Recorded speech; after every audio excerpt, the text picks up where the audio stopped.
Entrance previous year ആയിട്ട് ചോദിച്ചൊരു question ആണ് log 3x² + 4 to the base ഇയുടെ ഡൊമൈൻ ഫംഗ്ഷൻ എന്ന് പറയുന്നത്.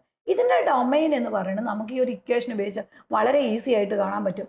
Log a² + b to the base e a b greater than 0 ആണെങ്കിൽ നമ്മുടെ ഡൊമൈൻ എന്ന് പറഞ്ഞാൽ log b to the base a to infinity ആണ്. ഇതനുസരിച്ച് നമുക്ക് വളരെ ഈസി ആയിട്ട് എഴുതാൻ പറ്റും. ലോഗ് ഇ ഇവിടെ വരുന്ന കോൺസ്റ്റന്റ് ആണ് നമ്മുടെ ഫംഗ്ഷൻ ബി.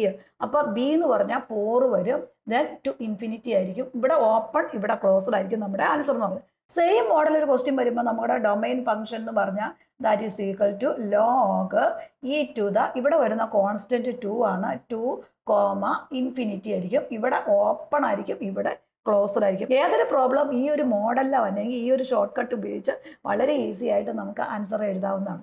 മാത്സിന്റെ സങ്കീർണങ്ങളായ എൻട്രൻസ് ക്വസ്റ്റ്യൻസ് നിമിഷ നേരം കൊണ്ട് സോൾവ് ചെയ്യാവുന്ന ഷോർട്ട് കട്ട് ടിപ്സുകൾ ഫ്രീ ആയി ലഭിക്കുന്നതിന് ക്ലാസ് ഓറയുടെ ഇൻസ്റ്റാഗ്രാം പേജും യൂട്യൂബ് ചാനലും സബ്സ്ക്രൈബ് ചെയ്യുക. മാക്സിമം നിങ്ങളുടെ ഫ്രണ്ട്സിലേക്കൊക്കെ ഷെയർ ചെയ്യാൻ മറക്കരുത്. താങ്ക്